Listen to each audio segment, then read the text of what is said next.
Happy Friday. Can you hear me okay over there, Vince? I can. Yeah, I can hear you. I'm having trouble with my headset volume. Oh. I don't know, am I too loud? Am I too soft?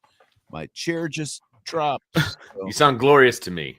Oh, glorious. Glorious. I can barely hear myself. I think we're going to need to have some work done on this headset input here. I know how you are, and because of how you are, that's how I am. And if I can't hear myself, it's just it's not good. I can't. It was like a muffled, it's like I had socks inside my headphones muffling things out. So that's not gonna work. Yeah. Yeah. Socks are like down in a, wet tunnel or something like that. I don't know. Well, hope everybody's ready for an eventful weekend. It's shaping up to be one for Notre Dame. We've got some comments from Notre Dame Athletic Director Pete Bevacqua coming up here that we're going to listen to and discuss in a little bit. He made a little appearance on the old Pat McAfee Show on ESPN today. A lot of Notre Dame fans have been sort of, I don't know, maybe obsessing is a little bit too strong, but not happy that, Notre Dame hadn't sort of pushed back against a lot of this narrative about, where they are in the college football rankings and with all these other schools like Miami and BYU and conferences like the ACC and the Big 12 stating their case. They're like, hey, when are we gonna push back here a little bit? And so we got some pushback from Pete Bevacqua today. It's interesting because we brought up, I can't even, obviously all the shows kind of run together. But it was either on this show or a show with Brian. I don't even remember. We talked about the fact that, why is Notre Dame so silent? And then I feel like after we talked about that on the show, all of a sudden you start hearing this groundswell of people out there talking about, why is Notre Dame so quiet about everything? And, I think there's a fine line that you kind of dance along where some of these coaches sound like idiots when they get up and they're just way going over the top. They're dancing on the wrong side of the line. Yeah. It's just not becoming. I'm sorry. I realize you're stumping for your team and you're doing all the things, but you're not helping. You're not helping. The committee's not like, oh, well, that's a great point. Thank you for bringing it up to me. That's something we haven't heard in the last 3 weeks. Yeah. How did we miss that? Right. And to be honest with you, all these defensive metrics that Mario Cristobal wants to throw out there when in fact he's playing a very similar schedule to Notre Dame, correct. Defensive metrics, and whatever else. And I love the article that came out, and I think it was the New York Times, where they had a bunch of anonymous coaches. The Athletic. Yeah, which owns the Athletic by the New York Times, but yeah. Okay, got it. So it was all these coaches, these anonymous coaches that all played both Miami and Notre Dame, and you're getting their opinion. Every one of those coaches plays in the ACC. Right. What do you think? There were four common opponents. They were all ACC teams. Yeah. And, the one, it was pretty obvious. It feels to me like it's pretty obvious who it was. The one head coach that they talked to. Right. It was like, well, first of all, Miami beat Notre Dame. So I don't even know why it's a question about who should be ranked higher. Okay, thanks, Pat Narduzzi. Yeah, exactly. Thank you. Right, because, you're going to get a surface area argument from that fool. Right. But, yeah, I just, it's just Miami and the ACC both have put a lot of effort into promoting themselves, and it's always them versus Notre Dame and all these different things. How well has that worked out for you? Really, realistically, haven't caught him yet. How well has that worked out for you?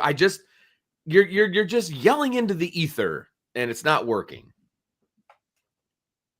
I agree. And again, we're going to hear some of Pete Bevacqua's comments here in a few minutes. I thought it was much more than just yelling into the ether. I thought it was, pretty good, rational thought, which doesn't go over with some people, I guess, but I'm sure. I mean, let's face it. This is just like politics. You're dug in on one side or the other. You're either pro Notre Dame or against Notre Dame. You're pro Miami or, pro Notre Dame, BYU, whatever it happens Oklahoma. to be. You're not going to be, Oklahoma to some extent, Alabama, whatever. You're not going to be swayed no matter what. If you're a Miami backer, no matter what somebody from Notre Dame says, you're not going to go, you know what? Great point. Or if you do say that, welcome to the 1%. That's I know, right? what it is. And then you've got our friend Tim Priester out there, a Notre Dame alum, by the way, but played baseball at Notre Dame, grew up in this area just like Vince did. And I'm not like, he's entitled to his opinion. I disagree with his opinion. I think the thing that I disagree most with what Tim said, and again, I don't want to make this about Tim and, like singling him out, but like he used, well, Louisville has won 27 games over the last 4 years. SMU was a college football playoff team last year. None of that matters this year. They're both 4-loss teams. Yeah. And if you're in the same conference as a pair of 4-loss teams, and your only 2 losses are to a pair of 4-loss teams, and it prevents you from even getting to your conference championship game, that's a big knock on your resume to me. And I feel like there's been like one person I think who I've heard publicly, like of all the people on ESPN and the different platforms and everything else, there's like one person, I think, Will Compton from Bussin' with the Boys. He was on ESPN the other day. He's like the only guy who I've said, by the way, or who has said, by the way, Miami lost to a couple of 4-loss teams. That should count against them. This loss is a loss is a loss. It's not all losses. It's not. And I realize, no, it's not like if you're ranking the degrees of losses, no, it's not as bad as losing to a MAC team or a Sun Belt team or, a 500 team or whatever, but they're still 4-loss teams, and neither one of them made the conference championship game either. Neither one of those 2 teams, Louisville or SMU, who handed Miami their only 2 losses, made it to their conference championship game. Miami didn't make it to its conference championship games. I think you have to take all that into account if you're weighing the resumes, because people on the conference side of this whole thing obviously want to tell you how much it means to be in a conference and all that kind of stuff. Well, if you're really that good, if you're really worthy of being ranked that high in college football playoff consideration, shouldn't you be playing in your conference championship game weekend? Feels like it to me. That's the ACC's biggest issue here, to be honest with you. They're pushing so hard for Miami, and they're completely ignoring the 2 teams that are going to be playing in their championship game this weekend. That makes 0 sense. Like, this is the team you think is the best in your conference. They're the highest ranked team, and they're not even in your conference championship. Red flag. Right. It's a huge red flag of the ACC.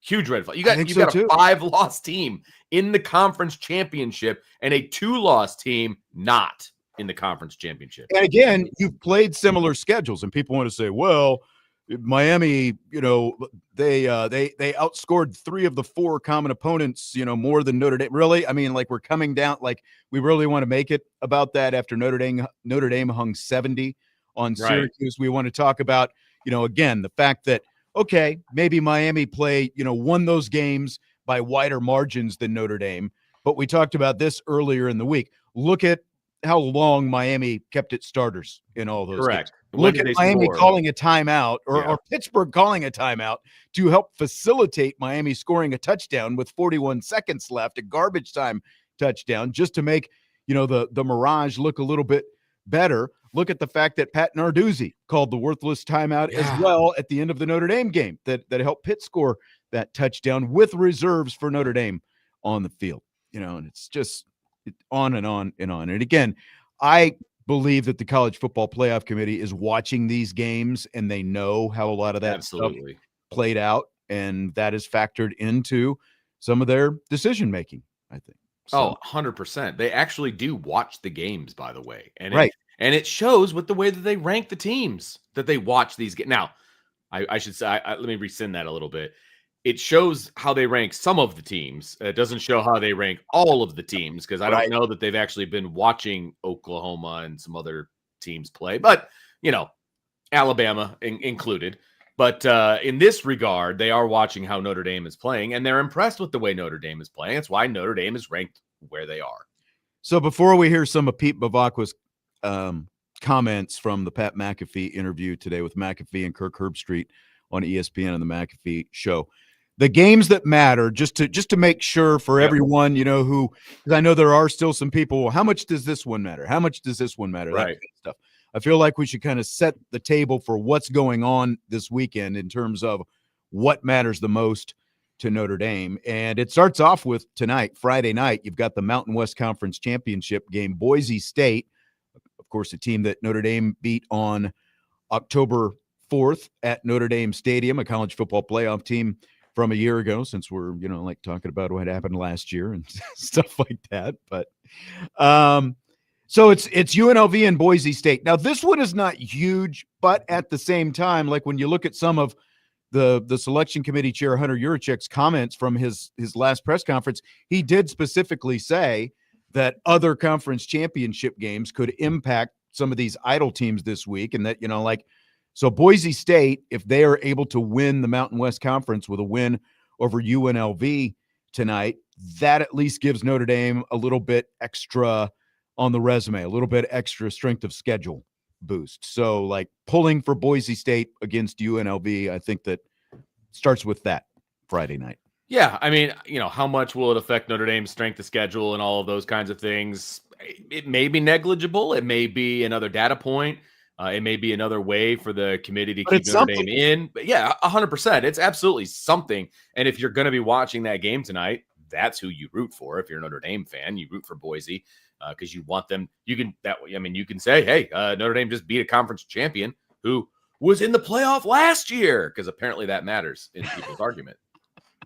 Exactly. Well, I do still think, like if we want to take a more macro view of this whole thing in terms of who you played, people want to knock Notre Dame's schedule. Is Boise State as good as last year? No.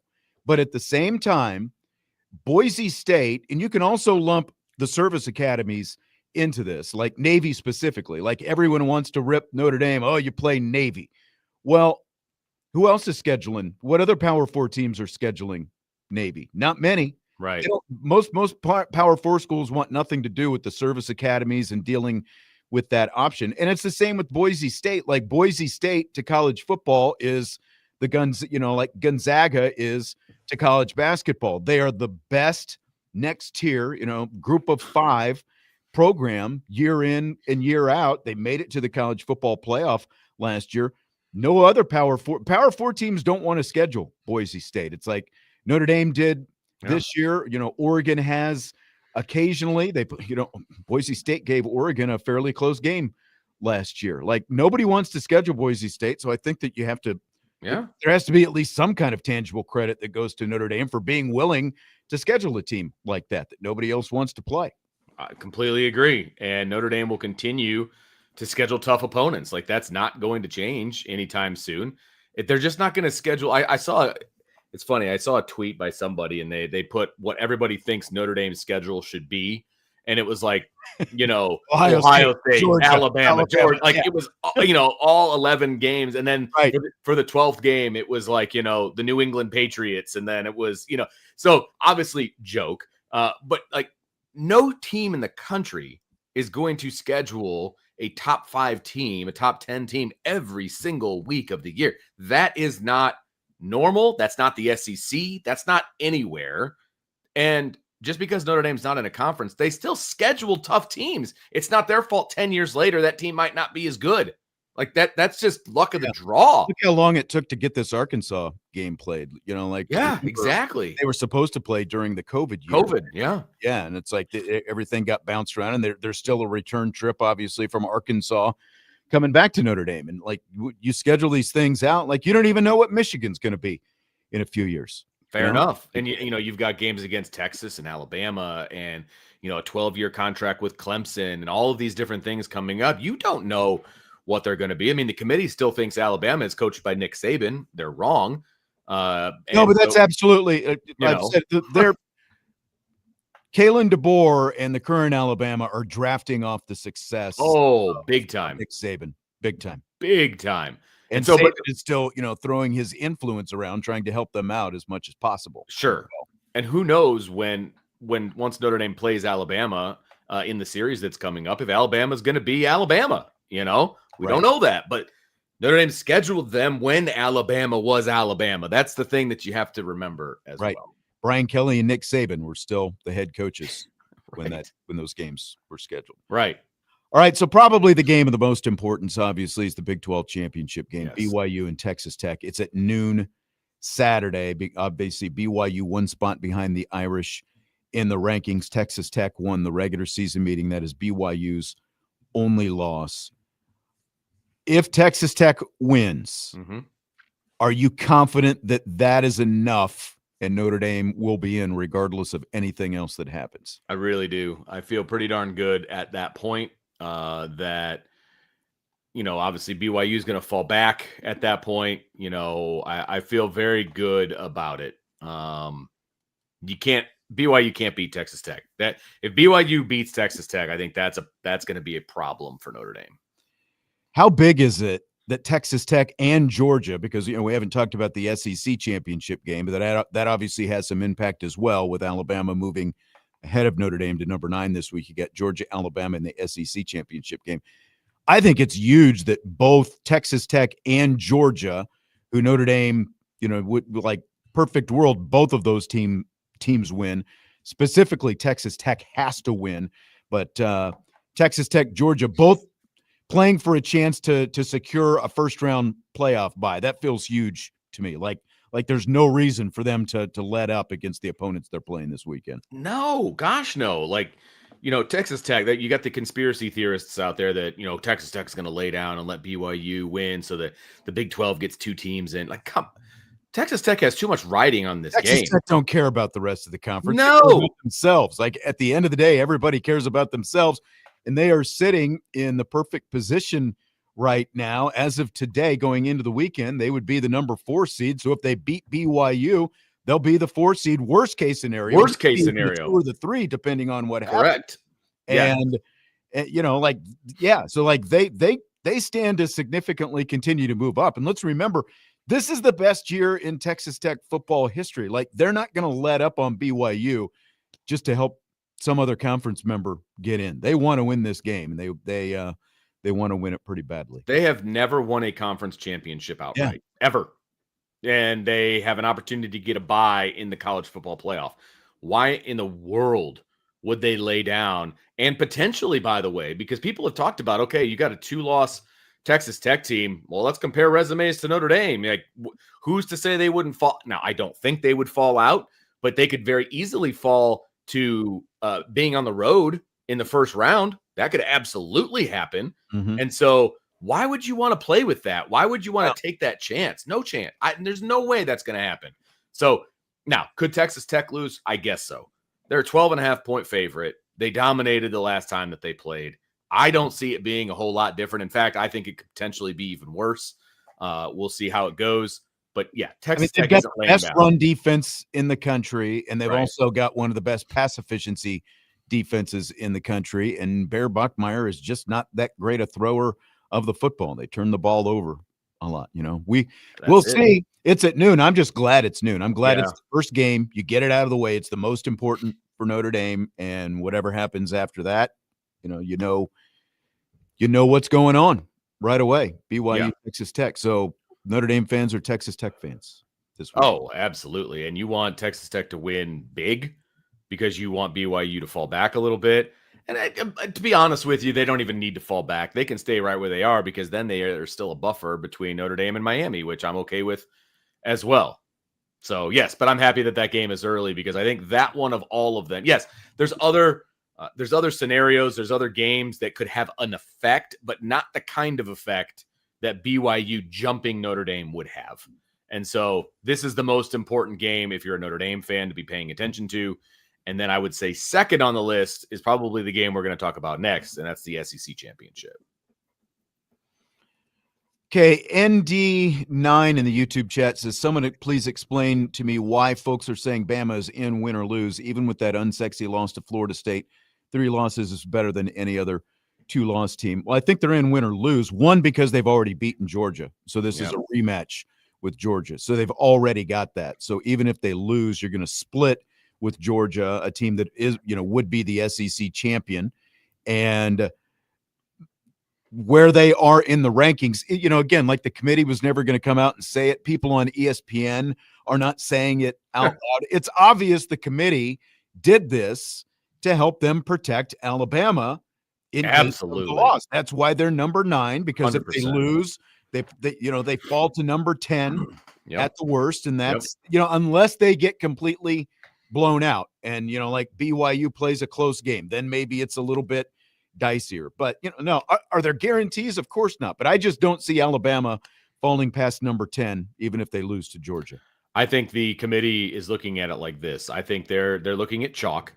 They are assuming that Georgia's going to beat Alabama. So they move them up to 9 on purpose. I don't even think the committee believes that Alabama should be above Notre Dame, but they put them there so that they could be quote unquote punished when they lose, drop a spot to 10. Notre Dame goes up to the field. And Notre Dame goes up to 9, where they belong, where they should be. Now they're at 9. And all is right in the committee's world because Alabama made it in, Notre Dame made it in, everything is good. And what happens behind 10, they don't really care about. Right. They don't care because 10 is the cut line. So I think that's what the committee is thinking the entire time. What do you think about the ACC championship game? Again, it's Duke, Virginia. Right. Duke has 5 losses, obviously. Should Notre Dame fans just pull for Virginia just to kind of like, because there is kind of the, whatever conspiracy theory that if Duke wins and they're not going to be one of the 5 highest ranked conference champions, that maybe the committee just slides in Miami because they're the highest ranked ACC team in that case, so that the ACC is not left out. Like, it probably doesn't hurt to pull for Virginia. I don't know that, that scenario would happen, but I would just say it doesn't hurt to pull for Virginia probably. Yeah, I think, excuse me, there's 2 ways to look at the ACC game, right? Like the deep conspiracy theorists are thinking exactly what you just said, right? A Duke win gets Miami in. I don't necessarily agree with that, but I wouldn't put anything past the committee at this point. I think the ultimate conspiracy would be, Duke wins and then it's 2 group of 5 teams that are in the playoff, which nobody wants that. Except unless you're a JMU fan or unless you're a North Texas Tulane fan or North Tulane Texas fan, whatever. Like, unless you're fans of that program, nobody wants to see 2 group of 5 teams in the playoff. Nobody. And there's a pretty large group of people that don't even want to see 1 group of 5 team in the playoff. So that would force, I think, some changes moving forward, which might not necessarily be a bad thing, if Duke happens to win. But to your point, for the ease of everything that's going on, and you're a Notre Dame fan and you want the least amount of chaos, I think you've got to be a Virginia fan this weekend. I think so as well. Like I said, it can't hurt. It can't. No. So your general rooting guide starts with Boise State against that's tonight, UNLV, which is tonight at 8:00. And then you want Texas Tech, obviously, to beat BYU. You want Alabama to beat Georgia, and then Virginia in the ACC championship game. Big Ten doesn't matter one way or another. Both of if it's a close enough game, both of those teams are probably going to end up with first round buys themselves, just depending on how that thing plays out. So yeah, has no impact on Notre Dame. Real quick, D-Rock Irish asks, could BYU stay put with a loss if Bama loses, or if Bama wins, excuse me? I mean, it's possible. It's possible. If they lose, they could stay put. And if you're a Notre Dame fan, you want that to be the case because, look, every Notre Dame fan's biggest fear right now is that Miami's next to Notre Dame. And once they're next to each other, then Miami has to jump Notre Dame. First of all, I'm not convinced that would actually happen. But I'm also okay with another team being in between them, so we don't even have to have that conversation. Exactly. And again, like if you look at if Alabama loses, then Alabama just potentially takes that spot. If Notre Dame and Bama are that close, then you just flip-flop those 2. Notre Dame moves up to the 9 seed, and then Notre Dame is the 10. What did I say? Notre Dame is the 9 seed. Alabama is the 10. You want Georgia to beat Alabama so that Alabama falls back to 10. Notre Dame moves up to 9 because there's 0 chance that Miami is going to move up to 10. That's not happening. And so you want to make sure that there's some buffer between you and Miami. And look, the committee has made it very clear that they think Notre Dame should be in above Miami. They've made it clear week after week after week after week. And if they thought Miami should be in over Notre Dame, they would have done it 3 weeks ago, 2 weeks ago. I agree with that. I agree with that. But like this is also what people are right. mostly national people are clinging to. Yes. Coming out of Tuesday's press conference or media call / the ESPN interview is Hunter Yurachek, the chair of the selection committee, said that teams that are idle this weekend could still move up or down. Right. So that's what leaves everyone open to interpretation. And how exactly you want to. It depends on how you want to look at that, right? Like, yes, you know what? Idle teams can move up or down because Alabama could move and then Notre Dame moves, like that kind of a thing. I just don't see idle teams jumping each other. Like, that's the thing. I don't think that's what he said. It would make no sense. Correct. Just because now Notre Dame and Miami are sitting right next to each other, now that head-to-head matters all of a sudden. Right. That would just seem very bizarre. I completely agree. And Stymie says he wants to see Ohio State and Notre Dame in the Rose Bowl. However, the cards need to fall. Well, honestly, I think that's very possible because if Notre Dame ends up as the 9, if everything goes chalk this weekend, let's just say everything goes chalk. Notre Dame ends up as the 9. They have to go to Norman, Oklahoma to play Oklahoma. Okay. Tough matchup, really good defense, all of those things. If Notre Dame happens to win that game, then they play the number 1 seed, which if Ohio State beats IU, they're the number 1 seed. They will probably select the Rose Bowl as their bowl game to go to. Mm-hmm. Notre Dame versus Ohio State in the Rose Bowl, which I think would be freaking awesome. Pretty frankly. nice. Pretty nice. All right, let's take a break. When we come back, we're going to hear some of Pete Bevacqua's comments from the Pat McAfee Show today. We'll do that next as he came out and really commented publicly for the first time since all of this stuff has been brewing and gave some thoughts directly on the Notre Dame Miami situation and what he's looking at this weekend and some other stuff. So that's coming up next with Vince D'Addario, Sean Stiers, Budweiser's Weekday Sports Beat with IrishBreakdown.com.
We continue Budweiser's Weekday Sports Beat with IrishBreakdown.com along with Vince D'Addario. I'm Sean Stiers talking Notre Dame's college football playoff chances with conference championship games tonight and all day Saturday. The big one, again, is BYU and Texas Tech at noon Eastern time.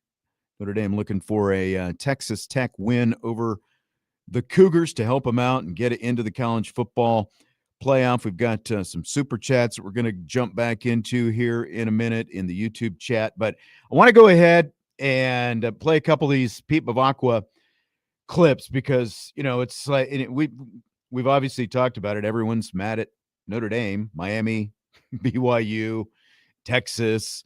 I mean, like, take your pick, the ACC, the Big 12, go on down the list. It's just like everyone is out there stumping and doing their thing and campaigning for their teams. The ACC's been putting Notre Dame on blast on social media.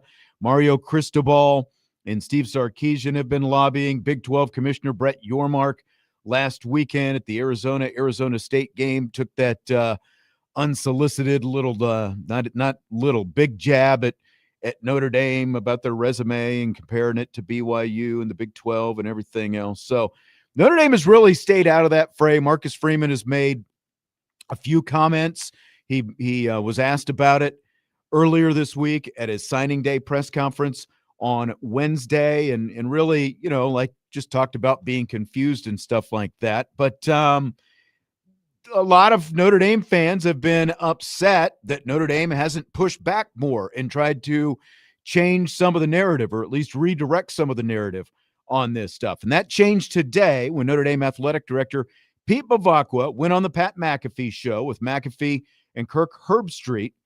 And let's just go ahead and hear one of his comments. McAfee asked Bevacqua about the Notre Dame-Miami debate and how he thinks all of this is going to go this weekend. Miami says, and Miami did beat you guys first week of the year in the head-to-head matchup. Now you guys are clustered together. What is your kind of takeaway on the entire conversation right now about Notre Dame? And what is like kind of your guys' perspective on why or how it should turn out? Yeah, no, I appreciate it. And for, I start, and Kirk, you'll appreciate this more than anybody being an Ohio State grad. Hats off to Ohio State and Indiana to have two undefeated seasons like they've had this year in 2025 is such an accomplishment. But I think with the exception of those two teams who are undefeated, we're the hottest team in the country. I don't think anybody's playing better than Notre Dame. You think about this 10-game streak of dominance we've had, some of the best football I have ever seen here, and I've been a huge Notre Dame fan literally since the day I was born, Notre Dame grad. I think we're firing on all cylinders, Pat. And for us, when you hear the committee and you hear Hunter talk, the comparison has always been between Notre Dame and Alabama. I mean, he even said that as recently as Tuesday. We've been clustered with Alabama. Who deserves to be higher, Notre Dame or Alabama? So that's really what we've been focused on. In my opinion, the committee has really spoken about the Notre Dame-Miami issue as I see it. Hey, it was the first game of the season. Miami is a really good team, but quite frankly, as I said to somebody here today, nobody wins the race at the starting line. And I really think right now there's not a team in the country playing better football than the Notre Dame Fighting Irish. Nobody wins the race at the starting line. Vince, what do you think about that? Did Pete Bevacqua stick the argument there? I would say that was probably the most eloquent argument that I've heard in the last few weeks, to be honest with you. And he got right to the point. He said outside of Ohio State and Indiana, who are undefeated, Notre Dame is the hottest team right now, and they've been dominant over their last 10 games. I mean, not a compliment sandwich, but he did start off by buttering up Herbstreit. I mean, throwing out some compliments to the Big Ten, since the Big Ten's not part of this whole fray, right? Not stupid. I mean, Pete Bevacqua was not dumb. That's you know right. what I mean? Like, I felt like he got to the point, and he didn't mince words. He's like, here it is, man. And the committee, he basically said the committee agrees with him, and he's not wrong. So, I mean, the committee said, as he said, yeah, this is not a Notre Dame Miami thing. This is a Notre Dame Alabama thing. That's where the conversation is. That's where the shift in ranking was. It wasn't Notre Dame and Miami correct switching places or Miami even butting right up against Notre Dame. It was, there's been a pretty heated debate apparently for the last few weeks in that room about who's more deserving of being the higher ranked team right now, Alabama or Notre Dame? And for the last few weeks, it has been Notre Dame, but they flipped it by one spot and they went with Alabama this week. And yeah, I mean, like, I like the fact, again, because you've got Brett Yormark, the commissioner of the Big 12, directly calling out Notre Dame on national TV. You've got Sarkisian at his press conference directly calling out Notre Dame and, like talking about the fact that, well, they lost a game last year to Northern Illinois and they made it to the national championship game. And then you've got Mario Cristobal knocking Notre Dame's resume, even though, again, they played very similar schedules. And if you took Notre Dame off Miami's schedule, like that is what's propping up Miami right now, is just the fact that they played Notre Dame. You take Notre Dame off there in Miami's resume, they'd probably be ranked around 15th or 16th or whatever, even lower right now. But I like the fact that Bevacqua simply made the case for Notre Dame and didn't have to take cheap shots at all the other teams that Notre Dame is competing with in this. He simply made the case for his team and didn't stoop, didn't get down in the mud with all the way all these other people have been doing it. That's exactly right. I'm going to talk about us. I'm not going to talk about everybody else. I'm going to talk about us. I'm not going to throw anybody else under the bus. I'm going to take the high road. That's interesting. So some people might want to take some notes on how to do that, because I don't hear anybody really doing that. They're not taking the high road. They're not talking about their team. It's all in comparison. Even the ACC conference itself, on their Twitter page is taking shots at other people. Mm-hmm. Like, just prop up your people. Do that for a while. That'd be good. They're putting in, like them and BYU are putting up these side-by-side graphic, resumes and stuff like that. And while BYU can't even spell conference right on the graphic that they're putting up out there. And so it's I think it was BYU. It was either BYU or the Big 12, but it was obviously about right BYU. Which would be worse for the selection committee at this point? Putting Notre Dame in over Miami in spite of Miami's head-to-head win, or leaving Notre Dame out and putting Miami in now after having the Irish ranked ahead of the Hurricanes for the last month, when really nothing has changed other than the fact that the conversation just keeps getting louder? Well, to be honest with you, big picture wise, I think putting Miami in over Notre Dame on the very last day does them a much more of a disservice than keeping Notre Dame where they're at, because not everybody, most people expect things to just kind of stay the same as far as the order is concerned. But if you buckle to the pressure of media and social media and the talking heads and all that, because that's what it would be. It would be succumbing to the pressure and the noise. If they do that, they're opening the door for just piles and piles of ridiculousness moving forward for any team that has a beef for where they're being ranked. And it's fine to go out there and stump for your team. I have no problem with that. But don't buckle after what, you're putting out what you believe as a committee. This is what we believe week after week after week. This is what we believe. If you buckle at the last second, it's not sending the right message, in my opinion, because nothing's changed. So if you felt this way on this day, then you should feel this way on this day. That's where I'm at. And if you change, there's only one reason you changed, because you turned on ESPN and you listened to the noise. Or you've been on Twitter. It's the only way. It's the only way. That's right. And that's what it comes down to. I feel like you're just digging yourself a huge hole of embarrassment that you're never going to dig yourself out of if you reverse course this late in the game. Again, when nothing has changed other than you've decided to rank these teams closer to each other. You've consistently said the same thing, that Notre Dame is the better team between the two. And, there has been no real change, in the way there's been no change in the way that Notre Dame has played. They might have given up a few more points than people would have thought at the end of that Stanford game. But other than that, what else has changed? But again, you've got a lot of reserves on the field and everything else. So I just feel like I feel like it would be a huge stain on the committee if they would make a change like this late. just don't listen to the noise. You've been very consistent. Like the committee's been very consistent on this particular matter when it comes to Notre Dame and Miami. They've been very consistent. Why would you decide to go upstream at the last second on the very last day of the ranking? Because look, if they wanted to make a statement about Notre Dame and Miami, okay, they would have done it on Tuesday night, in my opinion. They would have done it on Tuesday, and then that's where things would have ended, on Sunday. Hey, well, no, we finally decided, look, even though Miami's been in the same cluster as Notre Dame for the past 2 weeks, we finally decided to move Miami above Notre Dame. And honestly, as a Notre Dame fan, I would sit there thinking to myself, well, that's it. Like, they've made their decision. There's no more games to be played for either team. This is what it's going to be. But again, I think Pete Bevacqua nailed it. Like, I think his interpretation is what the interpretation should be. And that is, this conversation is more about, is it Notre Dame or Alabama? Yeah. And who deserves the higher rank than it is about Notre Dame and Miami. Agreed. It feels like the committee has made that decision on Notre Dame and Miami. But again, I do think that a lot of people, especially nationally, are clinging to the notion that, oh yeah, if the committee were to put them side by side in the room, that all of a sudden that head-to-head is going to mean something because now they're sitting next to each other. Again, what difference should that mean? Like what? I mean, because you're really, it's like a subjective matter to begin with where the committee wants to put any of these teams, So, okay, you have to put them side by side.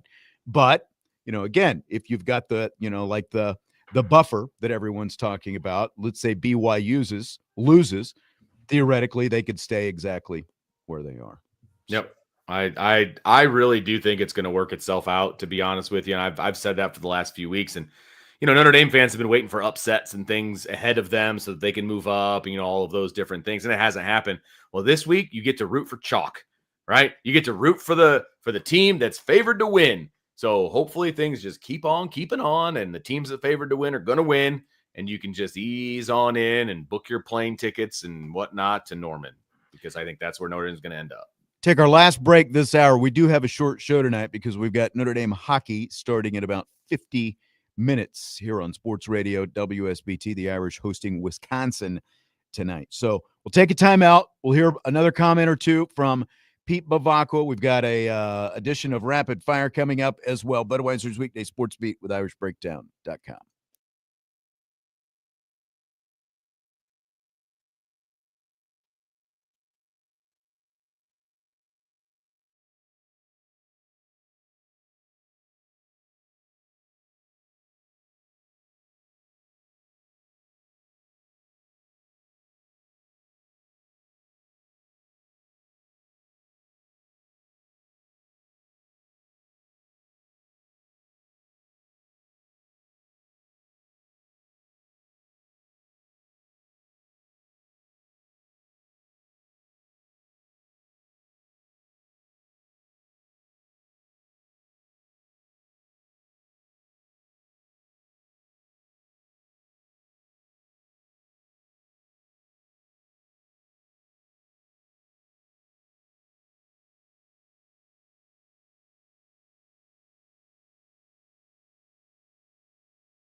We continue Budweiser's Weekday Sports Beat with IrishBreakdown.com.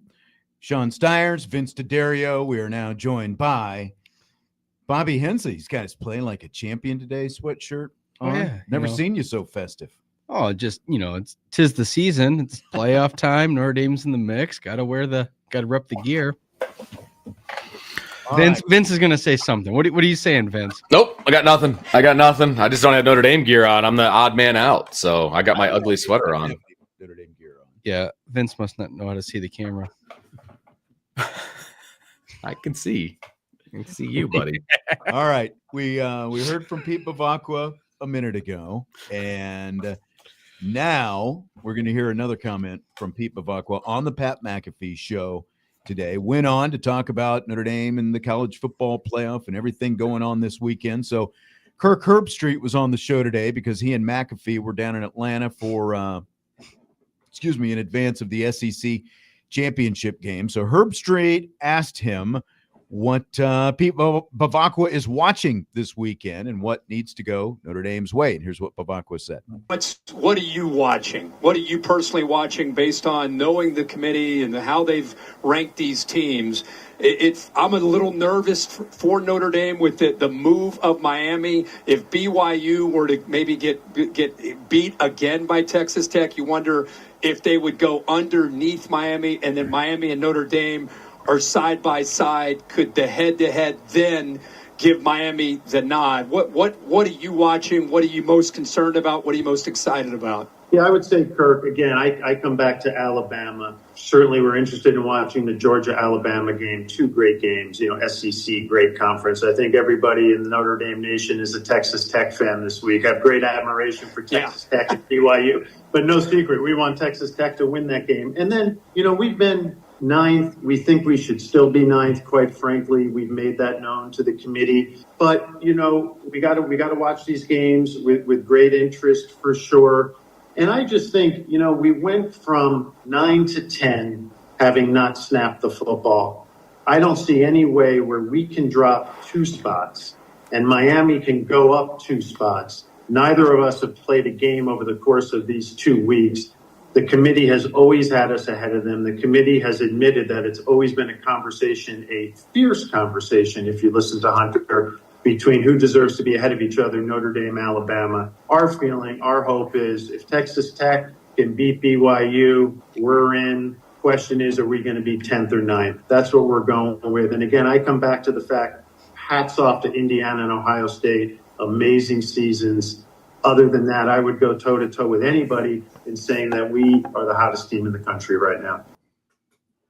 All right, Bobby, you just jumped in here, so you got to hear some of Pete Bevacqua there. Are you as confident as Pete Bevacqua that Notre Dame is in if BYU loses to Texas Tech? I think, yeah, because it wasn't just 1 week that the rankings came out. It's been consistently the last several weeks over time that they put Notre Dame in this mix. If Notre Dame was on the outside and then last week that for some reason they moved up, that would make sense, like, to be nervous. But I think there's no reason. I know they're not playing, but there's not enough things that can happen to jump them, I don't think. Why would you be worried? Vince, you heard Herbstreit slip in the side by side and the head-to-head and all that. Do you think, we've kind of talked about this, and unfortunately we've had to beat it up, basically. Do you think this is a real factor that the committee would put Notre Dame and Miami side by side and magically Miami's going to leapfrog Notre Dame now because of the head-to-head? Or is this just more a media-driven narrative because that's, the direction that most of these people nationally have been pushing toward, because it's obviously their biggest axe to grind with what's going on with how the committee has ranked these teams? It is 100% media-driven, and the committee has compared Notre Dame side by side. They've compared them. They're in the same, whatever the term that they use, they're in the same grouping. It was Alabama, Notre Dame, BYU, and Miami. All 4 of them are in the same grouping. They're all compared to each other, and then they rank them: Alabama, Notre Dame, BYU, Miami. They said we took extra time to make sure that 9, 10, 11, and 12 were correct. That's the thing for me. It's not going to make a darn bit of difference if they happen to be next door to each other, once the next rankings come out, or in the event that BYU drops and all of a sudden Miami moves up one, and for whatever reason, Alabama and Notre Dame would stay in the same spot, it doesn't make a difference. They've already declared that Notre Dame is ahead of Miami. Yeah. Why would it change now that they're Multiple just standing times. next to each other? Like, Right. that makes no sense whatsoever. None. Right. Sure, Vince, but like also if you're a Miami fan, But in a lot of people's minds, it makes no sense that Notre Dame has been ranked ahead of Miami to begin with. Well, that's what I'm So saying. am If I. you're a That's Miami what- fan, how much beef would you have if the cutoff of the playoff was Notre Dame being the last team in and Miami is the last team or the first team out? Somebody's got to be the first team out. Like, that's just how it works. Like, I don't have a whole lot of sympathy for them. Now, I will also say, if the roles were reversed and it was Notre Dame that beat Miami and Notre Dame was consistently ranked behind Notre Dame, Yeah. Notre Dame was consistently ranked behind Miami and Notre Dame beat them head to head, I'd have beef too. I would. And it would be from a place of passion, not a place of logic. That's the problem. Because No, that's fine. I'm glad you Yeah. acknowledge that because that's Oh, how absolutely. I feel too. I think, like I said, that Notre Dame has, like you said too, Notre Dame has been ahead of Miami for how many polls in a row? every in one the of them. playoff? And when they establish that, you've established it. Yes. I think it would be completely bogus because Sean always likes those fill in the blank questions. I think it'd be completely bogus if they reverse course Yes. without playing a snap and then just move a team up. Then that also shows that the whole rankings, That the whole thing has just season would have been been a a farce. shadow. Yeah, Yeah. that's exactly what I'm getting at. Yes, 100% agree with you. And it's here's the problem. You know, Miami, you can't lose to two unranked teams. At the end of the day, that's the issue. It's not the Exactly. head-to-head. Is that a data point? Of course it is, but it's not the be-all, end-all, and that's why Miami's behind Notre Dame, and nothing's going to change that. And the fact that Miami people are like, well, then we shouldn't even play Notre Dame. It didn't help us. You know, all these other things. Okay, well, insert other team here, and you beat them. Miami's going to be even further back because they don't even have a good win. Head-to-head makes more sense in the NFL as a tiebreaker because you have more balanced schedules. There's You know, only 32 total teams. Exactly, and that's And it's my more point. statistical. It's But not nobody, yeah, even conferences, you know, again, like look at the mess that the ACC is in with its own conference and who's in the conference championship game. None of these conferences are balanced because they're over bloated. No one even in the conference is playing, Right. you know, the same kind of schedule, let alone a team like Notre Dame and Miami. And that's why you have to take more than just a head-to-head. You also have to take who did you lose to? Where did you lose that game? How did you lose that game? When did you lose that game? It's more than just, it's not as simple as just saying this team A beat team B, so naturally they have to be in. You still have to look at the quality of the losses in comparison, and it just doesn't favor Miami. Now, you know, again, like Miami is completely deserving of being one of the top 12 teams in the playoff. But again, because of the flaw in the format of who qualifies to get in with the auto bids, that's what's going to leave them out as much as anything. Well, I think and the fact, again, that they couldn't get into their own conference championship game. Right. Exactly. Well, it's twofold. Like one, you look at losses, and Notre Dame's are good losses. Sucks they didn't have a really good win, but that's not their fault. You make the schedules. You don't know how good somebody will be years out making the schedule.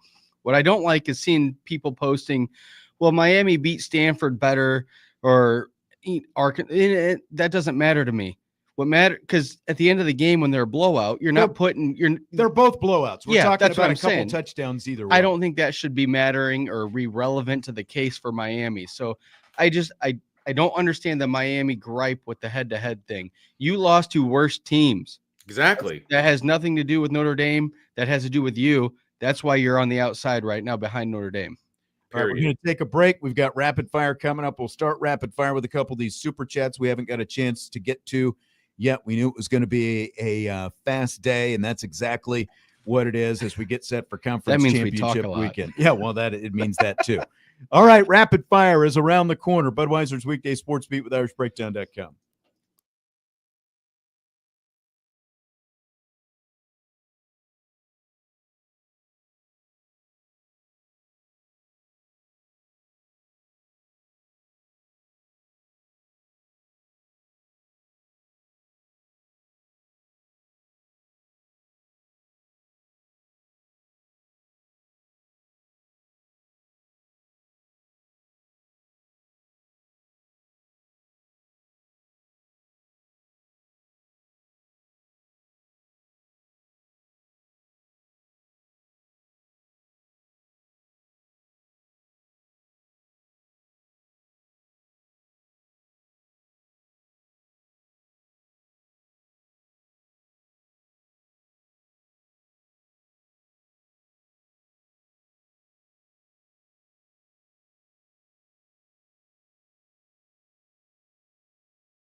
All right, it's hour number 2, rapid fire time, and we've got roughly a half an hour or so to go here. So we've got a little bit of time. Very little. Sean Stiers, Vince D'Addario, Bobby Hensley. What you're saying is Bobby has come in and he's just going to bogart all of our talk. Well, it's going to steal my thunder, and I'm not good about sharing. I'm the oldest in the family. I don't share very well. That's true. So, Sean loves a quote about eating lightning and crapping thunder, so maybe he likes to steal that. I don't know. I don't know where that came from. Just out of the blue. Well, you love Rocky. All right, let's start with this super chat here. Any chance a 2-loss Texas Tech team gets left out for a 2-loss Notre Dame team? Tech will have lost to number 11 and unranked, while Notre Dame's losses to number 7 and number 12. I see. If I'm going scale of 1 to 10, I'm sorry, it's 0. They're not going to go from ranked number 4 in the rankings this week to out of the field if they lose to BYU in the conference championship game. At worst, they'll fall probably like 2 spots would be my guess. No. Yeah, I think they'll still be hosting no matter what happens, because the committee has been very consistent about the fact that could there be movement if they're, because of conference championship weekend? Yes. Could there be a lot of movement? No. Like, teams aren't going to fall out, and Texas Tech would have to tumble pretty darn far. Now, if you take everything else out of it, right? The fact that this would be the final ranking, this is a championship game. If you just wanted to compare Texas Tech and Notre Dame's resumes, with Texas Tech as a 2-loss team, Notre Dame as a 2-loss team, I think Notre Dame has a better resume, but it doesn't matter. It's too late in the season for Texas Tech to fall behind Notre Dame. Like, that's not going to happen. If they would have gotten their second loss, 4 weeks ago, let's have a conversation. Yeah. But that's not going to happen at this stage of the game. No, the rankings, if they're going to stick to what they post, that's the only thing that I could possibly think of. I think it's 0 to 10 as well. But if they're going to stick to their rankings, you can't drop a team that far for another loss at the conference championship game weekend. Right. The season's, like you said, it's too late in the season. The season's over. This is a celebratory, like, go for the championship of your conference week. That's not even regular season. I don't think there's a way they fall out. And like you said, Vince, the only thing would be, were they hosting or not if they lose? Yeah. That's how far in they are. Right. So I agree with you. From 74 Ohio, a super chat. How certain are you guys that BYU would fall behind with a second loss to a 4th-ranked team in the country? Miami has 2 unranked losses, while BYU has a stronger strength of schedule and strength of record. So how certain are you BYU would fall behind with a second loss to the 4th-ranked team in the country? I'm not super certain. And frankly, as a Notre Dame fan, like I had mentioned before, if BYU does not fall anywhere, that means they stay in between Notre Dame and Miami. So I'm actually happy if that would be the case. Now, could they fall behind and like just switch spots with Miami? I think that's a possibility. But again, it doesn't matter, because right now BYU is the first team out.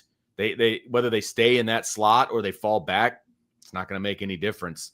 So, I mean, it's possible for sure. It's definitely possible. Well, anything's possible. That's what we're getting at, right? Because they've had crazy announcements when it was just 4 teams in the playoff before the committee, because the rankings really don't mean anything until this week, when they just can decide what they want. And that fundamentally is kind of the problem, right? That's why we're discussing all this. I don't think BYU has to, if they get a second loss, it doesn't matter. I don't think they have enough strong points. They haven't had the eyeball test. They haven't had the media attention, which is part of the game. So I don't think they're going to be a part of it. I mean, there's a chance that they stay exactly where they are. If it's a second loss to the same team, there's a chance they stay exactly where they are. Right. And that does nothing but help Notre Dame. So for those on the video side, I think we should keep that up. Just keep it right where it's at. I think that makes the show better.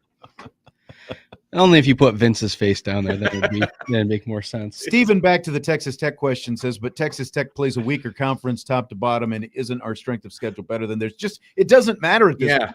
The committee has them ranked number 4th. They're not dropping Texas Tech out of the field from 4 all the way to out of the pool. Like, at worst, they would end up, like, let's say BYU wins by 3 or 4 touchdowns. At worst, Texas Tech would drop to like 8th, 9th or 10th. That is worst case scenario. Absolute They're worst not case dropping scenario. them out of the field.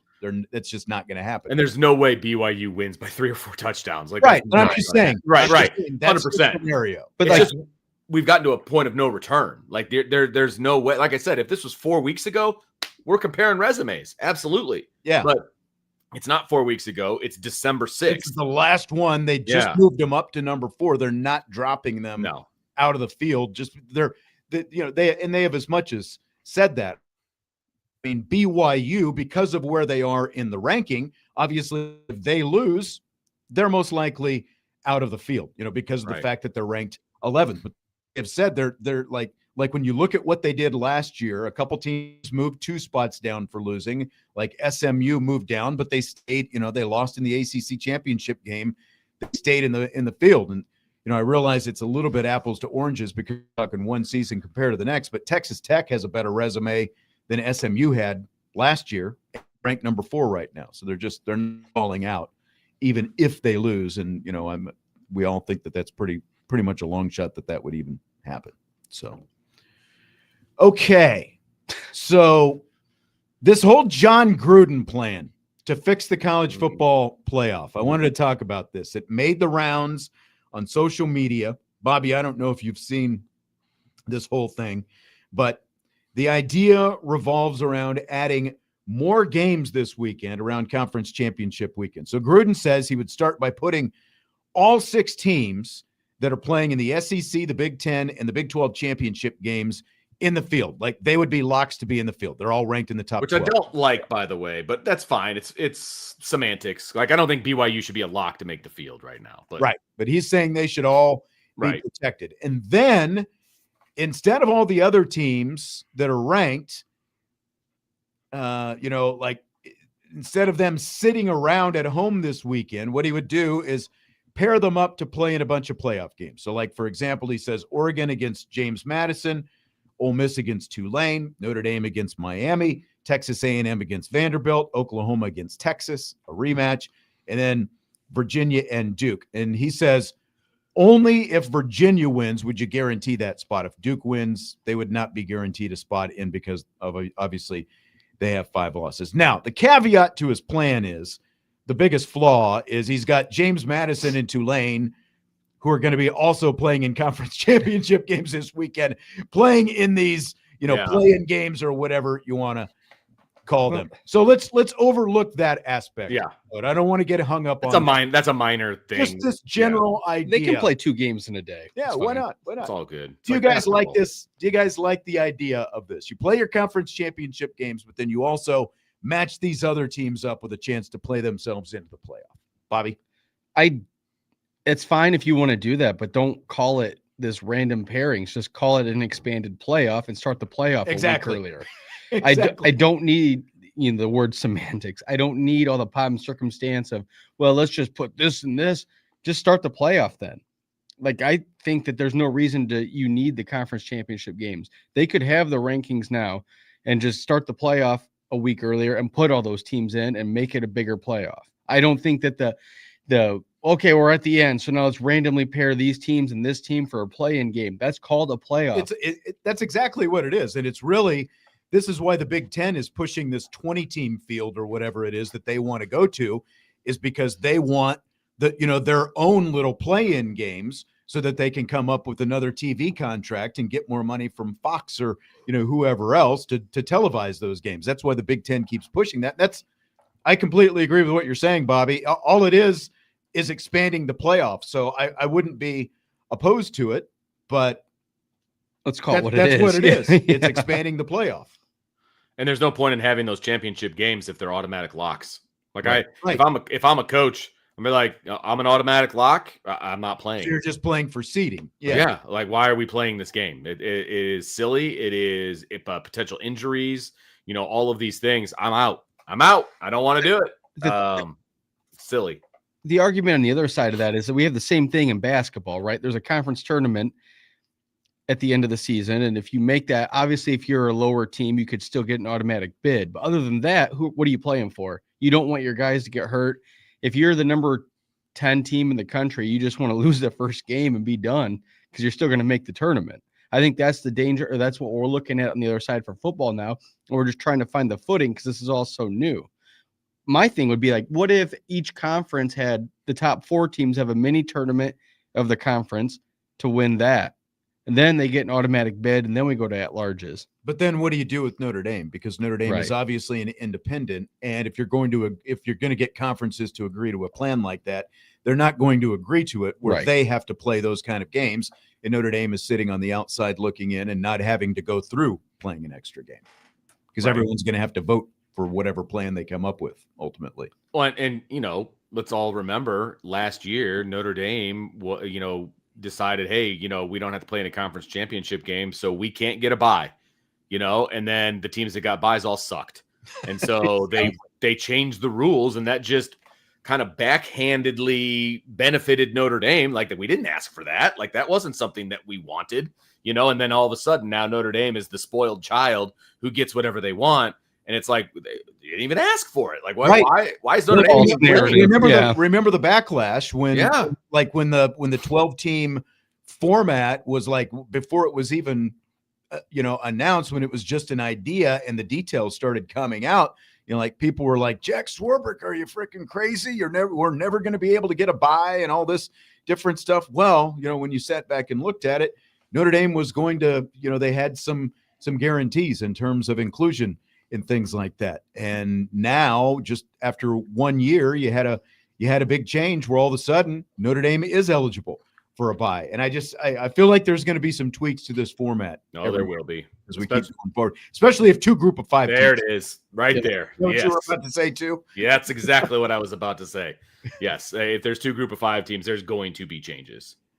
Yeah, especially from all perspectives. I think the narrative will be wrong. I think that the ratings will be down for those Power 5 teams getting in because those games won't be as highly rated. So yeah, I think you're right on that one. So fill in the blank, since Bobby loves my fill in the blank questions. It would be blank if 2 group of 5 teams end up in the playoff. If 5-loss Duke beats Virginia in the ACC championship game. You want me to start with that one? Someone's got to start. You said you were the one that likes fill in the blanks. So I don't like I'm just used to him coaching me that way. Oh, okay. I said fill in the blank. Answer the blank. I think it'd be wild, but only for the first round. I think that almost gives some teams some easy layup wins to move forward in the playoff. It'd be wild just to see it, but I don't think it's needed.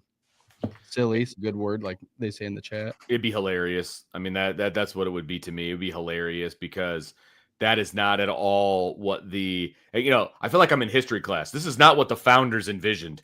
This is not what the committee envisioned. You know what I mean? Like, this is not what they saw coming, that there would be a chance for 2 group of 5 teams to be in. I mean, that's all these loopholes in just 2 years, starting with what you got last year with all these undeserving teams getting the first round buys. And now in just year 2, a Power 4 conference might not have a team worthy of even being in the playoff. And that's, and again, like, this is really what stinks for teams like Miami and BYU and, Vanderbilt and whoever, is kind of clustered into that next tier, is the fact that you're not putting the most in. And this is one of the concerns when, again, like when the expanded format was announced, is the fact that you are guaranteeing spots to conference champions, which is, a relatively random thing because of this instance with a conference like the ACC and Duke specifically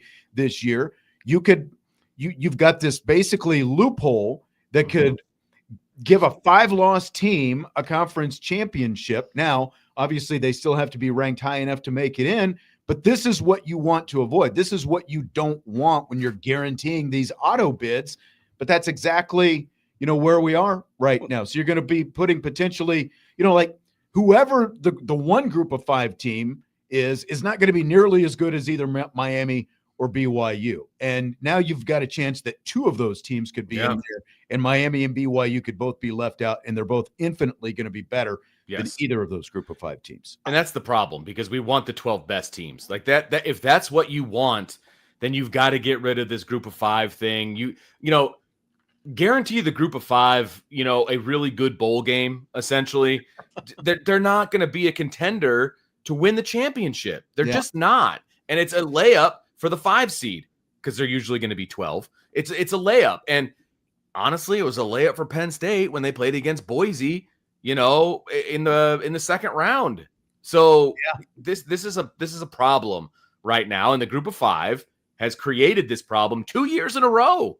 2 years in a row, because before you had to be a conference champion, and they were the 4th highest ranked conference champion. And this time you've got a Power 4 conference that sucks, and they may not get in, and so now you're going to get 2 group of 5s. Like, this is a major problem. What I think is fascinating about college football right now is you get to watch the games on Saturday, enjoy them, whatever. And then all week, it seems like every year, like you said, the founding fathers, that's not what they envisioned.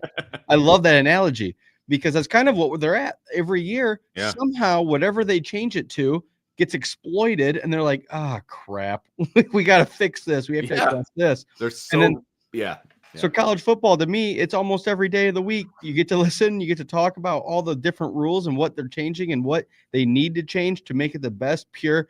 Because I agree with both of you that we need the top 12 best teams. We want that for television. We want that for competition. Yes. That's where the champion should be. But if the best team, because then you get teams that might have 3 losses, and they don't have a argument to make it in my opinion, but they could argue they're one of the 12 best teams. So it belittles some of the games during the season, because it's like, well, let's say Notre Dame, USC, they're 1-2. Notre Dame's like, we're just not going to play our starters. We have 1 loss. Okay, they lost, but they saved their players and they didn't show anything. Is that going to be okay in the future? Could happen. No, that's a great point. And they're talking about expanding and all that. I mean, look, if you went top 12 right now, right? If you said, hey, we want the 12 best teams based on the CFP rankings, BYU and Miami are in. Yep. But you know what we'd be hearing? About how Texas deserves to be in, about how Vanderbilt deserves to be in, because they're 13 and 14. It doesn't matter how big you make it. There's always going to be the complaining and the moaning and the gnashing of teeth about the teams that are on the bubble that aren't going to get in. Someone's going to get left out no matter what. Always. I just wish there wasn't the bye. I understand that you're trying to seed and reward people, but the bye is what bothers me. Just make it a 16-team playoff and everybody starts playing the same week. They're going to reward somebody, though, even though if they go to 16. Well, then have a home game. That's still a reward, isn't it? Well, gives you a reason that's to. Part of what they want to do, but somebody's still going to get buys. And then the 17th team's still going to complain that they didn't make it. Sure. Absolutely. Time Cone 57 says, does everyone agree that Notre Dame and Miami are good enough to be in the playoffs, can win games? Virginia and the group of 5 team can't actually win. I mean, I don't know. I guess it depends on who Virginia plays. I would definitely agree with the group of 5. Most likely Virginia can't. But at the same time, like, this still goes back to the whole argument against Miami. The fact that Miami is not even playing in its conference championship game, and why those 2 losses have to be held against Miami the way they have been held against them, because they have no one to blame but themselves. If they, and like Scott was saying, guys, I want Notre Dame in the playoff too. Let's be fair, though. Miami lost one of their games in overtime. I mean, the committee has taken that into account at this point. A loss is still a loss, whether it's in overtime or not. They still lost that game, and that has to be part of their resume. And again, if they just split one of those games, just like Notre Dame, I say Notre Dame lost by 1 point to Texas A&M. Yeah. Just splits its games, we're having a different conversation, and they're in the playoff for sure. But if Miami just splits those 2 games and doesn't lose to both Louisville and SMU, they're going to be in the playoff, and they would be in the ACC championship game this weekend. And, it wouldn't, like, we wouldn't have all this long drawn out arguments and conversations. Maybe we need like the top 25 coaches of America just to all have a standing platform where they can argue their case, and then the committee goes in behind closed doors like a courtroom and comes out with their rankings. Yeah, that's what we need more of. We need more coaches grandstanding. Yeah. I mean, look, if and again, I want to put this out there because we've talked about it a bunch. Notre Dame is a 2-loss team, and the reason we're having this conversation is because they did lose one of those games. And if they won either one of those games, Miami or Texas A&M, yep.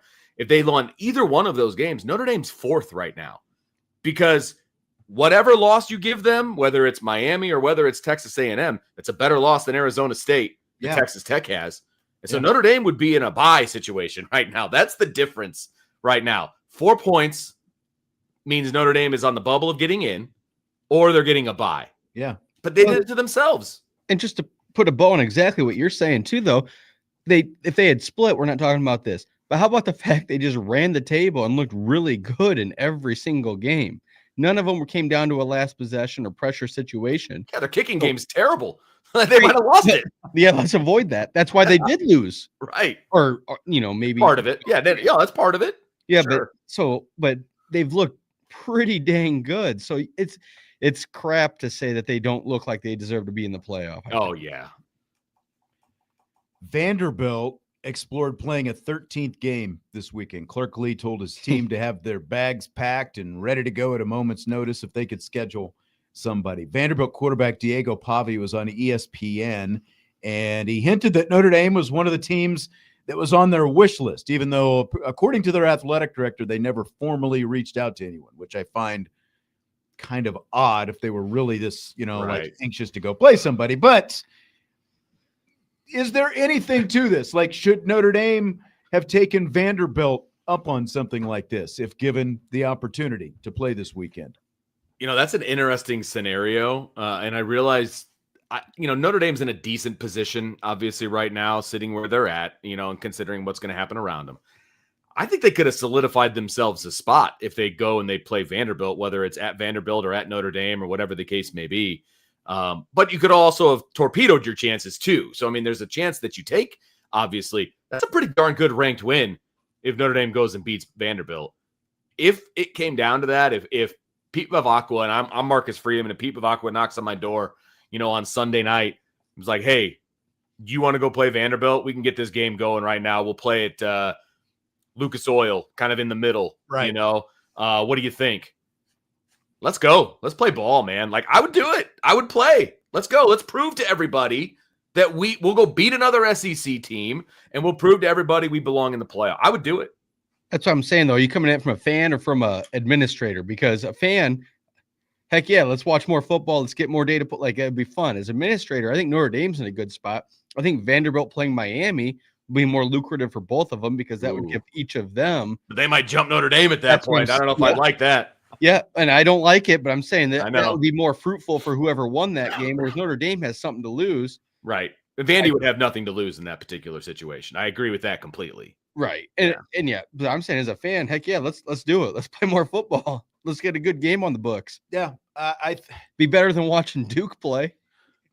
It's interesting, because like Notre Dame, I think Miami would have more to gain than Notre Dame potentially, like to make an extra, data point on their resume, because Notre Dame is sitting right there on the cut line. So there's obviously more to risk by going out and playing game like that if you're Notre Dame. But at the same time, I do feel like Notre Dame is the better team. And if Marcus Freeman, given the chance to, to look at some game film and size his guys up against, those guys down there at Vandy, I think that I just might take that opportunity to make my final case and do that. But then you just got an expanded playoff again. So I think COVID kind of did this, right? Where they were just scrambling to get games every week. I thought it was actually one of the funner things that came up. No, that's what I'm saying. Right, I agree. Right. I like Seriously. chaos. I always like chaos. I think it would, looking at it from a coaching standpoint, I could see Marcus Freeman wanting to play this game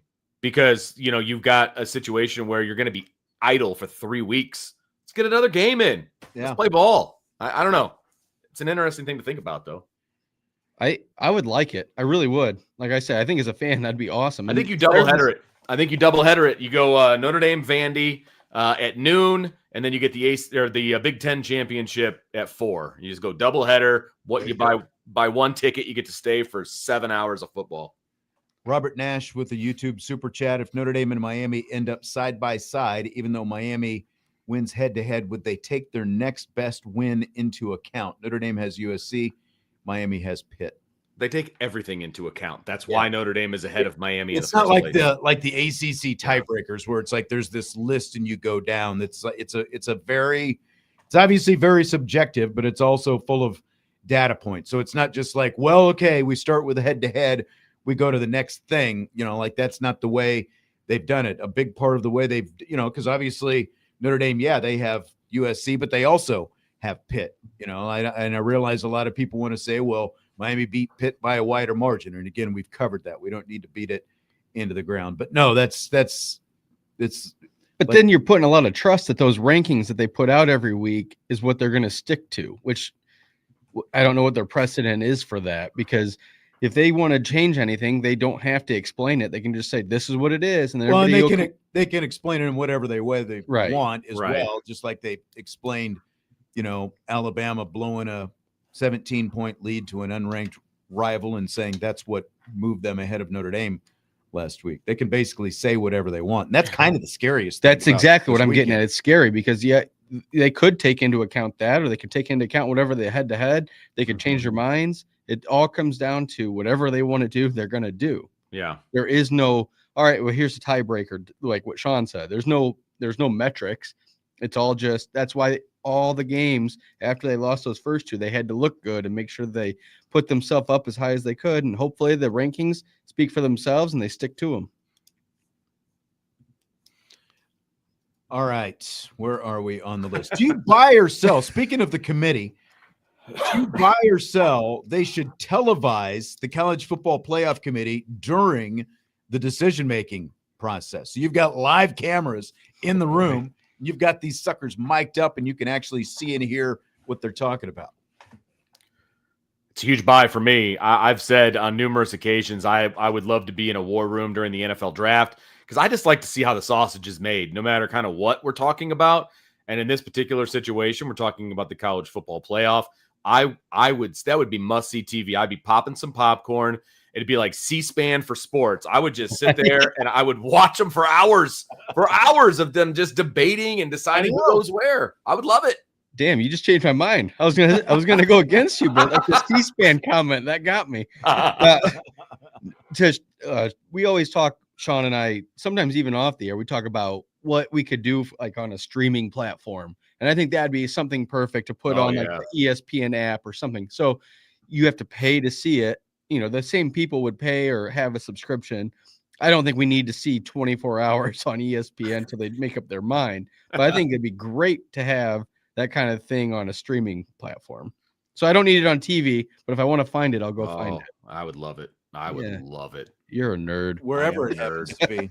Yeah. Seriously. No, I'm wrong. In this regard, I am a nerd.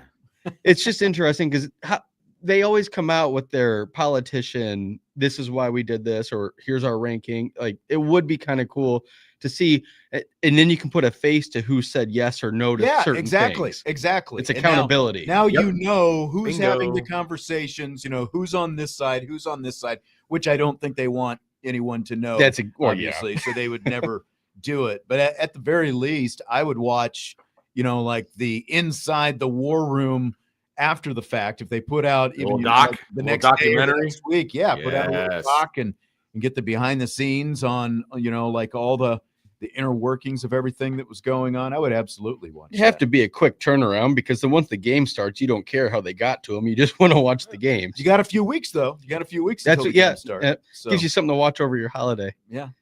Have a Christmas ham and watch behind the scenes in the boardroom. Our old friend, by the way, ND Forever 72 says he has a new movie comparison. Notre Dame, he says, is Steve Martin in Planes, Trains, and Automobiles when he comes back to the rental car counter without his agreement, and after being dropped off with no car, the woman at the counter says, "You're bleeped. You're." So, ND Forever, like big Notre Dame fan, always in the chat contributing.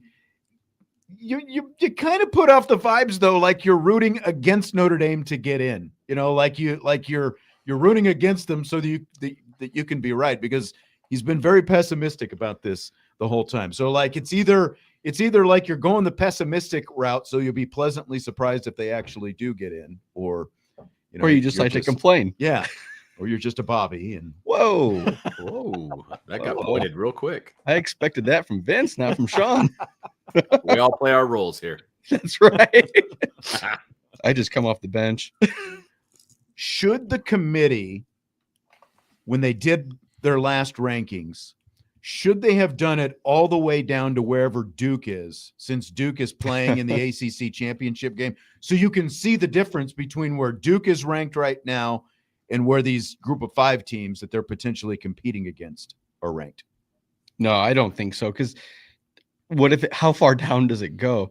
I don't know. As far as like for their purposes, it literally goes as far as they want it to go. Sure. I guess I don't know how we ended up on 25 being the normal number that we use for all of the polls for all the sports in college. But I don't really need to see how far down they go to Duke because it doesn't matter to me. I don't think they're high enough that it really matters, is what I'm saying.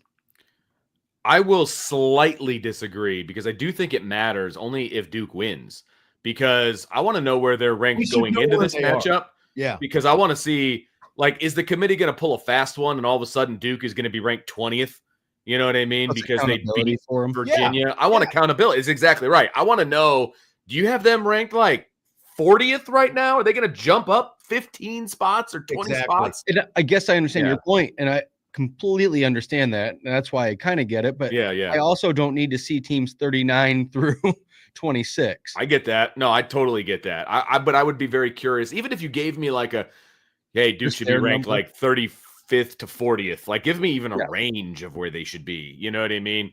Because I guess. Yeah. John says Duke is 26. Then in what rankings? I don't know if it's like AP or because like in the college football playoff rankings, they only go to 25 and they don't go any farther. Like they do have Tennessee, Arizona State, SMU, and Pittsburgh all dropped from the rankings last week. So like they end wherever they decide they need to end, because part of this, with the group of 5 being included potentially, like highest ranked group of 5. They talked about this early in the, like the weekly rankings process, that they would rank down as far as they needed to until they got to that first highest ranked group of 5 team. And I agree with what Vince is saying. I think there needs to be some transparency so that if Duke does end up winning this game and all of a sudden magically they end up ranked next week, well, how far up did they jump? Did they jump 5 spots? Did they jump 10 spots? Did they jump 15? How about if they did anybody playing this weekend, they will give a ranking to? I don't need to see the 38th ranked team if we're all the way going down to 40. So but they're like, all right, Duke, we have you at 41 going into the weekend. But I think the problem with that is that hurts their TV audience, because then you get number 41 ranked Duke playing and you can't really market that. Yeah, that's fair. ND Forever says, speaking of pessimists, Bobby reminds me of John Grimm in The Curious Case of Benjamin Button. Food poisoning is the leading cause of death on ships. Did you also see the one that said it looked like Brad Pitt? Can we star that one? I like that one better. It's just maybe the Benjamin Button. Brad Pitt. Oh, maybe the Benjamin Button version. Bobby look like Brad Pitt tonight, or is it just his lighting? It's just the lighting. I feel like somebody owes you money. I just look good compared to Vince. That's all there is. All right. Well, we've got to wrap up this little soiree here tonight because we've got Notre Dame hockey coming up next. The Fighting Irish are hosting Wisconsin tonight. So Boise State, UNLV tonight. The noon game tomorrow, Texas Tech, BYU, and the Fighting Irish pulling for Texas Tech to knock off the Cougars. And let's go chalk. All right. Yeah. Bobby, good to see you. Vince, great to talk to you as always. Great contribution in the chat. We will talk to you Monday. Everybody keep your fingers crossed, and we'll see what happens when the rankings come out Sunday at noon. Budweiser's Weekday Sports Beat with IrishBreakdown.com.